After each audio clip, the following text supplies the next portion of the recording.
pour recevoir le pardon de Dieu. Amen. Voilà, je vous bénis ce matin et je vous souhaite vraiment la bienvenue parmi nous. Voilà, nous sommes dans l'émission Christ pour tous et je suis ravie d'être sur le plateau avec mes sœurs Marie-Claude et les sœurs Brigitte. Voilà, vous saluez les spectateurs, ils sont là, ils nous regardent, nous sommes chez eux ce matin. Béni soit l'Éternel. Alléluia. Donc aujourd'hui, nous voulons vous inviter à vraiment ouvrir vos cœurs pour que le Seigneur puisse encore travailler en nous, en chacun de nous, je dis, parce que le Seigneur a quelque chose de bon à faire en cette belle journée qu'il nous accorde de vivre. Chaque jour est un jour nouveau, sous la grâce de Dieu et devant sa face. Alors vous qui êtes connectés, vous avez peut-être l'habitude de regarder ce programme, ou il y en a d'autres, vous découvrez. En tout cas, le Seigneur a quelque chose de bon à vous dire, et vraiment un thème pour vous encourager ce matin. Donc avant d'entrer dans le vif du sujet, nous allons nous unir ensemble afin de le bénir, de bénir celui qui nous a créés, de bénir celui qui nous a sauvés et rachetés à un grand prix. Alléluia. Nous te bénissons, Seigneur. Père, pour cette journée, cette belle journée que tu as faite, afin qu'elle soit pour tous ceux qui se confient en toi, tous ceux qui croient en toi, un sujet d'allégresse et de joie. Béni sois-tu, Seigneur, pour la présence, Seigneur, de chacune de nous sur ce plateau. Béni sois-tu pour le privilège que tu nous accordes, Seigneur, de pouvoir t'élever, de pouvoir t'honorer, de pouvoir servir ce matin, Seigneur, en ton nom et en ton honneur. Béni sois-tu encore pour le Saint-Esprit, parce que nous croyons qu'assemblés en ton nom, tu es là, et que tu te meus par ton esprit pour toucher des cœurs, pour toucher des vies, pour fortifier, pour relever, pour restaurer, pour encourager, pour convaincre en ce qui concerne le péché, la justice et le jugement. Nous te bénissons pour tes œuvres parfaites et merveilleuses, nous te bénissons pour ta grâce, nous te bénissons pour ton amour et le sang de Jésus-Christ sur chacun de nous, le sang de Jésus sur ce programme. Nous te bénissons encore pour tout ce que tu es, pour tout ce que tu fais, tout ce que tu feras dans la vie de chacun. Que toute la gloire te revienne. Amen. Amen. Amen. Amen. Donc on est samedi et nous voulons rappeler à nos chers téléspectateurs qui nous regardent, hein, connus et inconnus, il y en a que nous connaissons, que nous saluons tous ce matin. Soyez tous bénis chez vous, mes frères et sœurs, et tous nos amis qui suivent aussi de près cette émission ou qui découvrent. Soyez vraiment bénis ce matin. Alors nous voulons rappeler nos différents horaires de culte, hein, pour ce dimanche. Donc si vous êtes dans le centre-ville de Pointe-à-Pitre ou non loin, le culte donc, de l'ACRJC, l'Église Assemblée Chrétienne Révélation de Jésus-Christ, donc commence à partir de 9h. Donc nous sommes situés rue de la Messagerie, face à Cache-à-Faire. Maintenant, si vous êtes non loin du Moule, hein, si vous êtes dans le Nord Grande-Terre, donc vous pouvez vous rendre à l'église ACRJC qui est située dans le parking près de la CAF. Et le culte démarre donc à partir de 7h15. Donc retenez le centre-ville du Moule, le parking près de la CAF. Donc le culte démarre à partir de 7h15. Ensuite, la semaine qui vient, donc on avait déjà commencé à le dire, hein, nous avons donc la venue du pasteur Ferdinand, donc, qui nous vient de la métropole. Donc il sera parmi nous pour un temps de séminaire, donc dès le vendredi 29, donc à partir de 19h, donc toujours à la CRJC rue de la Messagerie, donc face à Cache-à-Faire à Pointe-à-Pitre. Donc le vendredi 29, 19h, samedi 30, 19h et dimanche matin dans les deux églises, donc à Pointe-à-Pitre à partir de 9h et à Moule à partir de 7h15. Voilà, venez d'abord recevoir la prière, j'ai envie de dire recevoir la prière, parce que quelque part on reçoit en partageant avec les autres, mais aussi donner un temps de louange et de prière. Donc les cultes commencent par la louange et la prière, ce qui est très important. Ça nous a tous fait du bien quand on est arrivé à l'église, n'est-ce pas? On a été bénis. Avant de commencer à connaître un peu plus sur le sujet. Mais en tout cas, quand nous étions tout bébés spirituels, nous avons été bénis. Donc, venez aussi, venez de bonne heure, venez au démarrage des cultes pour un temps de louange et de prière avec les animateurs, avec les choristes et musiciens qui sont là pour ça. Donc, vous serez accompagnés dans la prière et c'est un temps béni. C'est un temps béni, c'est un temps riche. Et pour ensuite être suffisamment prêt pour recevoir la parole de Dieu avec les orateurs, les pasteurs que Dieu a élevés parmi nous. Amen. Amen. Amen. Béni soit le nom du Seigneur. Donc la dernière fois, nous étions avec tous ceux qui nous regardent, nos amis, pour partager ensemble le thème de l'amour de Dieu. Et quelque part, on continue sur le même thème, mais là, nous allons nous accentuer sur le pardon de Dieu, en fait. Amen. Amen. Et c'est un thème qui est très, très vaste aussi. Très large, comme dit ma sœur Brigitte. Et je pense que tous ceux qui nous regardent, y compris nous, nous avons besoin d'être fortifiés, Amen. bénis, encouragés au travers de cela. Donc, dans cette première partie, nous voulons parler de ce pardon que Dieu manifeste, a de disponible pour l'homme, le Créateur envers l'homme. Alléluia. Le Sauveur envers l'homme. Le Créateur, parce que Dieu nous a tous créés, il nous a fait selon son image et sa ressemblance. Amen. Et effectivement, dans son amour, il a créé l'homme, on a dit, il a créé donc, un homme, une femme, Adam et Ève, qui sont nos ancêtres, et qui ont malheureusement aussi désobéi à ses ordonnances.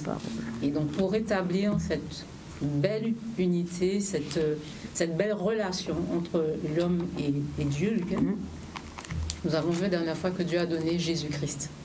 Alléluia, c'est pour ça que sa parole dit qu'il a tant aimé le monde, qu'il a donné son Fils unique, afin que quiconque met sa confiance en lui ne périsse pas, mais qu'il reçoive la vie éternelle. Donc Dieu a rétabli cette relation d'amour et de gloire au travers de Jésus-Christ qui s'est fait homme, qui s'est fait chair, malédiction, un pécheur, pour chacun de nous, pour nous sauver et nous réconcilier avec le Père. Donc cet amour a été démontré, mais au travers de cet amour, c'est le pardon. Dieu, en fait, nous a pardonné nos désobéissances, nos péchés. Alléluia.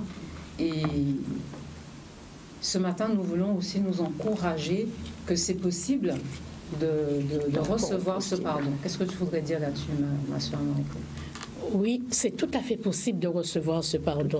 Parce que, comme tu viens de dire, dans le livre de Jean 3,16, car Dieu a tant aimé le monde, il a donné son Fils afin que quiconque croit en lui soit sauvé. Quiconque croit en lui veut dire que celui qui croit en son engagement qu'il prend avec Christ, il faut croire. Et quand Dieu pardonne, il oublie. Dieu est le Dieu qui oublie quand il pardonne. C'est comme si le péché n'a jamais existé. Alors, quand tu viens à Christ, tu l'acceptes comme ton Seigneur et ton Sauveur personnel.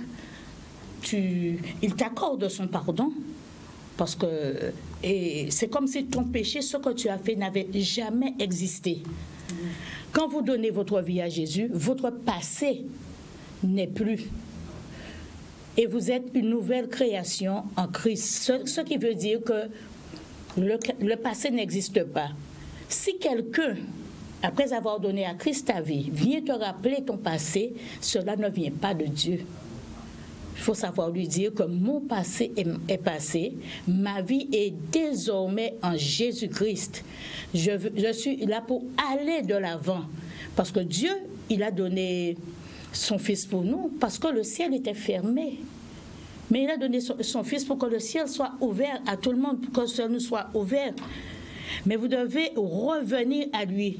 Détournez-vous de votre comportement. On doit se détourner de notre comportement afin de recevoir ce pardon véritable. Dieu est amour.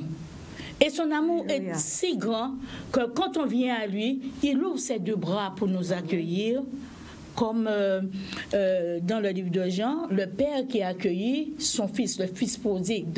D'accord? Le fils était parti, il a lapidé tout ce qu'il avait. D'accord? Il a demandé son avoir, tout ce qu'il avait à son père parce que le père était riche. Mais il est parti, il a tout lapidé parce que quand on est dans la grande voie, il nous a dit, je vous donne deux solutions. Le chemin étroit et le chemin large. D'accord? Lui, il a voulu prendre le chemin large, mais il a rencontré que des tribulations. Et quand il a regardé ce qu'il a laissé en arrière, le bonheur qu'il avait, il s'est dit, ah non, je ne peux pas rester avec les cochons. D'accord? Il est revenu et son papa ne lui a pas demandé des comptes Papa l'a accueilli les bras ouverts et papa a donné l'ordre de faire un festin pour lui. D'accord? Et bien, c'est comme ça. Quand nous sortons de nos mauvaises voies, nous faisons demi-tour parce que il y a le panneau de stop, il y a le céder le passage, il y a sans issue. D'accord? Eh bien, nous devons savoir que quand nous butons devant le sans issue, puisque après avoir beau chercher, nous n'arrivons pas à trouver de solution, après avoir beau chercher, nous retournons à Dieu et nous implorons son pardon. D'accord? Et Dieu est là pour nous pardonner. Il n'y a pas de petit péché. Tout péché, c'est péché, mais il a pardonné nous quand même. Il a dit le seul péché qu'il ne peut pas pardonner à l'homme, c'est le blasphème contre le Saint-Esprit. D'accord? Les injures contre le Saint-Esprit. Parce qu'il y a beaucoup de gens qui ne comprennent pas quand on leur parle du pardon, quand on leur parle du bonheur qu'il y a. Quand on rencontre Dieu, ils ne le croient pas. Ils raidissent leur cou. D'accord? Mais Dieu, il pardonne. Il te dit de venir à lui tel que tu es. Alléluia, très important. Alléluia. Tel que tu es, viens à moi. C'est ça qu'il nous dit.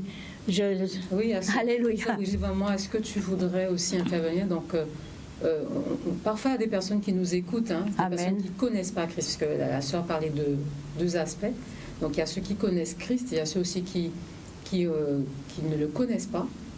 Elle a parlé d'abord de ceux qui ne connaissent pas.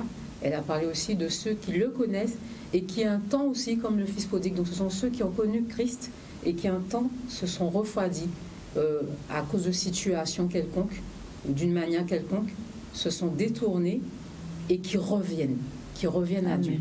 Mais en tout cas, d'abord, dans le premier aspect, il y a des personnes qui entendent parler de l'amour de Dieu et qui se disent que dans leur vie, ces personnes ont fait des choses qui sont tellement graves peut-être selon elles que Dieu ne pourra pas leur pardonner. Comment recevoir le pardon? Alors, pour recevoir le pardon, moi je dis le pardon de Dieu, c'est une grâce imméritée. Nous ne méritons pas ça parce que Dieu nous aime tellement, comme on a dit en premier, qu'il a donné son Fils. Souvent, comme tu viens de dire, dans les situations, nous ferons faire marche arrière ou prendre une autre route. Mais Dieu, comme elle dit aussi la sœur, Dieu ne fait exception de personne. Dieu est là pour nous pardonner. C'est ce qu'il est venu faire. Donc son pardon est toujours là. C'est nous qui devons nous mettre en question pour dire, si Dieu pardonne, j'y vais. S'il a dit qu'il accepte tout le monde, il ne fait exception de personne, je vais. Je me prépare, je demande conseil, je lis la parole, je vais voir les pasteurs ou ceux qui s'occupent des gens qui ont fait un peu marche arrière, qui se sont découragés à cause d'une situation. Mais aujourd'hui, Jésus n'a pas changé. Dieu n'a pas changé. Il est toujours le même hier, aujourd'hui, éternellement. Et il nous attend. Si nous demandons pardon, il est juste et fidèle pour nous pardonner. Nous devons croire en cette parole, croire en la parole que Dieu dit, croire, voilà, il faut croire. Si nous ne croyons pas, on ne va pas arriver, on ne va pas faire le pas, on ne va pas aller de l'avant. Croire, c'est avoir la foi que nous croyons. Ce que Dieu dit, il le fera. Nous n'avons pas Dieu comme un menteur. On ne peut pas faire de Dieu un menteur parce que tout ce qu'il dit, il l'accomplit. Tout ce qu'il dit, il le fait, pour nous et pour les autres. Alors, frères et sœurs, ceux qui nous regardent, ceux qui nous écoutent, le pardon existe vraiment et Dieu pardonne vraiment. Et il oublie, il suffit de croire et de pratiquer ce qu'il dit. Et nous verrons en retour ce que nous allons ressentir et comment nous allons être. Puisqu'il va y avoir un changement. Il va avoir Dieu change, Dieu nous transforme. C'est qu'avec le pardon, la parole de Dieu, l'amour de Dieu, c'est ça qui fait que si nous, aujourd'hui, nous sommes là ce matin. Amen, amen. Si nous sommes là et nous le disons, je le dis aux autres qui nous écoutent, ceux qui ont l'habitude, ceux qui, pour la première fois, qui ont ouvert leur télé, qui ont regardé, ah, ça m'intéresse. Le pardon existe et Dieu pardonne. Pas ni pour pécher, bon Dieu pas qu'à pardonner. Beaucoup disent, on me l'a dit souvent, on j'ai fait trop bité, on j'ai fait trop péché, on j'ai fait bité qu'on ne peut pas imaginer. Bon Dieu ne peut pas pardonner moi. C'est impossible. J'ai dit non, c'est là que tu fais l'erreur. Jésus est venu, il a été à la croix pour ça. Amen. Pour ça, pour que nous puissions avoir le pardon, accepter et croire que ce Dieu créateur du ciel et de la terre et qui nous a créés à son image et à sa ressemblance existe vraiment. C'est pas une parole en l'air, c'est pas des choses, c'est pas des fables, comme on dit. Il faut que nous lisons la parole et que nous écoutons ceux qui nous parlent, ceux que Dieu envoie, les serviteurs, les prédicateurs, les prédicatrices. Nous tous, nous sommes serviteurs et servantes du Seigneur. Nous avons une parole. Dieu nous donne une parole pour la sœur, une parole pour le frère, une parole pour la famille. Donc nous devons faire cela et que ceux qui sont en face de nous doivent écouter et croire. Et voilà, donc croire, c'est l'attitude du cœur. Voilà. C'est ouvrir son cœur à Dieu. Dieu dit que si on entend sa voix, de ne pas endurcir notre cœur. Voilà. Amen.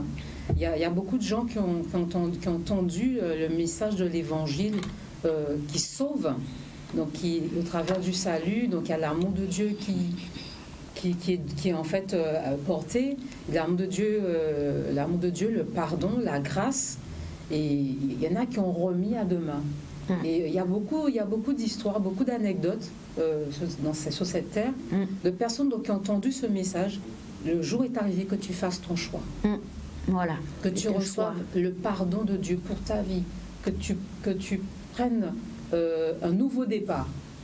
Mais ces personnes se sont senties tiraillées dans leur cœur et elles ont remis à demain. Et parfois, certains, après avoir entendu ce message, ont même perdu la vie. Amen, amen. Il y en a beaucoup, j'ai entendu des anecdotes comme ça, des évangélisations auxquelles des personnes ont été invitées. Elles ont apprécié le temps de louange, elles ont apprécié le temps de l'exhortation, de la prédication. Et pourtant, quand l'appel est arrivé, elles ont hésité. Elles sentaient qu'il fallait y aller, mais il y a une autre partie qui disait remets à demain, tu n'as pas encore fini de vivre, tu n'as pas encore goûté à ceci, à cela. Ce n'est pas encore le temps. Mais simplement à la clôture de la manifestation, à la clôture de l'évangélisation, à la clôture du séminaire, on traverse la rue, on se fait faucher par une voiture et c'est fini. Il y a beaucoup d'anecdotes comme ça et on se dit que non, comme elle a dit, comme vous avez dit, il n'est pas trop tard. Il n'est jamais trop tard pour accepter l'amour et le pardon de Dieu pour sa vie. Et voilà, ce matin, il y en a qui sont là, qui ne connaissent peut-être pas Dieu, qui n'ont pas encore fait ce pas, ou même ceux aussi qui ont déjà fait ce pas, et qui se disent, parce qu'il y a de l'autocondamnation, et ça vient du malin, qui leur dit, Dieu ne pourra pas te pardonner. Ce matin, encourageons ceux qui sont là. Il y en a qui ne connaissent pas Dieu, mais il y en a aussi qui connaissent, et qui, pendant un temps de marche chrétienne, de vie chrétienne, ont commis des erreurs, qui parlent à leur conscience, ces erreurs parlent, et là le malin intervient, le père du mensonge intervient dans leur vie là, pour leur dire c'est perdu, Dieu ne te pardonnera pas, tu ne seras pas renouvelé, tu ne seras pas restauré, la vie est finie. Ces personnes portent un poids de culpabilité. Est-ce qu'on peut encourager ceux qui nous suivent ce matin?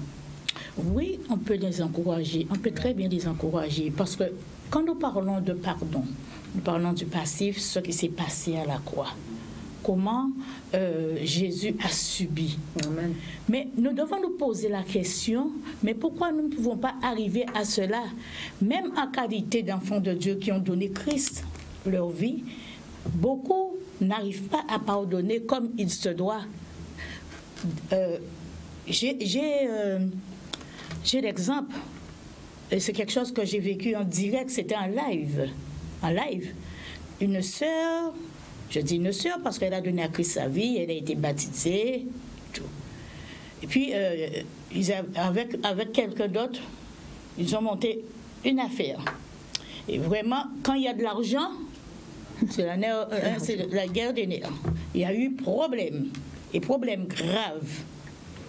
Et puis, ils se sont séparés pendant à peu près 4 à 5 ans. Et puis, un jour, la petite dame est venue nous visiter dans notre assemblée. Et ce jour-là, vraiment, c'était un message sur le pardon. C'est un très beau message. Et puis l'autre qui vient, qui va vers elle pour lui dire, ma soeur, je te demande de me pardonner. Ma soeur, pardonne-moi au nom de Jésus, car ce que tête. Et elle pleure. Elle pleure, je la comprends puisqu'elle a mal. Mais en entendant un message comme ça, quelqu'un vient, moi, j'aurais cédé. Et puis la petite dame qui vient me dire, va dire à la sœur de me pardonner. Je lui dis, j'irai voir la sœur, mais je ne peux pas obliger la sœur à te pardonner. Alors je dis, ma sœur, tu as entendu le message ce matin. Dieu a parlé.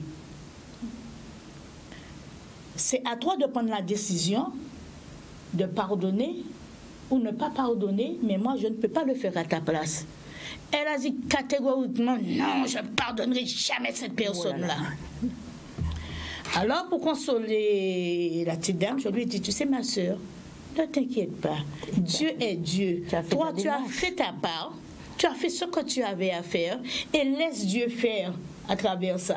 Mais tu sais, le fait que toi, tu ne pardonnes pas à l'autre, tu te culpabilises toi-même parce que tu n'es pas bien avec toi. Toi-même, tu ne t'es pas pardonné véritablement. Tu as une souffrance. Et il faut savoir, à travers cette souffrance, ça peut déclencher n'importe quelle maladie. Alléluia. Comme tu disais tout à l'heure, la personne peut perdre sa vie pour un non-pardon. Même dans les familles. Les familles, nous voyons que tout le monde, le dimanche, ceux qui sont cathos vont à la messe. D'accord? Ils entendent les prédications. Maintenant, les prédications sont claires et nettes, là, maintenant. Ce n'est plus le temps où il y avait des paroles qui tenaient des gens captifs. Non. Il y a la parole prêchée sur le pardon. Il y a tout.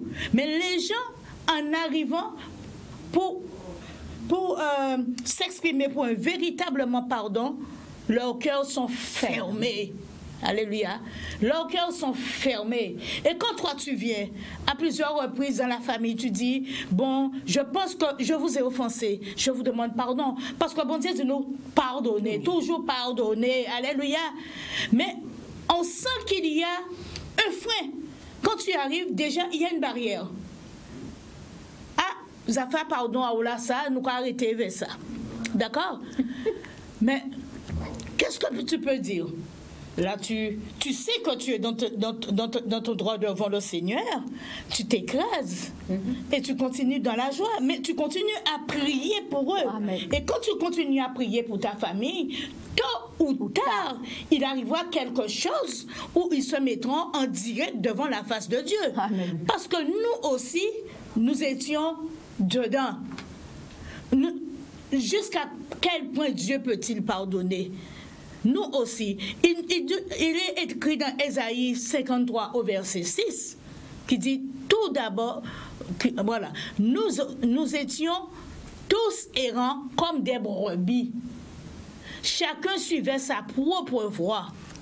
Et dans le livre de Romains 3, 23, car tous ont péché et sont privés de la gloire de Dieu, mais Christ est venu nous relever de notre désobéissance. Alléluia. Amen. Nous vous jouissons de la gloire de Dieu. Et c'est la raison pour laquelle que je dis aux gens, quand vous recevez la parole chez vous, aujourd'hui nous sommes chez vous. Vous avez votre clé matérielle en main, mais c'est la clé du Saint-Esprit qui a ouvert. C'est pourquoi vous êtes devant votre petit écran. Alléluia! Pour pouvoir partager ce moment avec nous. Amen. D'accord? C'est l'Esprit de Dieu qui nous contrôle, l'Esprit de Dieu qui parle à notre place, l'Esprit de Dieu qui vous parle. Et ce matin, il vous dit, alléluia, il vous dit que Dieu ne ferme pas la porte. D'accord? Dieu ouvre la porte. Dieu ouvre ses deux bras pour t'accueillir. Je le redis encore, tel que tu es. Ne ferme pas ton cœur. C'est le moment d'ouvrir ton cœur. Nous entendons ce qui se passe dans le monde. Christ a dit, je reviendrai bientôt. Mais on ne sait pas le jour ni l'heure. Alléluia. Il faut que chacun de nous soyons prêts. Amen. Amen. Alléluia. Donc ce matin, donc avant de passer à un temps de pause publicitaire, nous aimerions vraiment vous encourager. Moi, j'insiste vraiment sur ces personnes qui ont commis des erreurs et qui ne se pardonnent pas, qui ne peuvent pas, même aussi, hein, comme tu l'as dit, c'est une barrière pour pouvoir aimer son prochain, pour pouvoir simplement vivre, bien vivre, parce que là, on ne vit plus, on survit. Donc ces personnes qui sont dans ce cachot, dans cette prison d'autocondamnation, vraiment ce matin, que vous receviez votre délivrance. C'est notre encouragement pour vous, que vous receviez une libération une restauration, un renouveau en vous, dans le nom de Jésus-Christ. Donc nous allons nous séparer pendant quelques instants pour une pause publicitaire et nous nous retrouvons tout de suite après. Amen.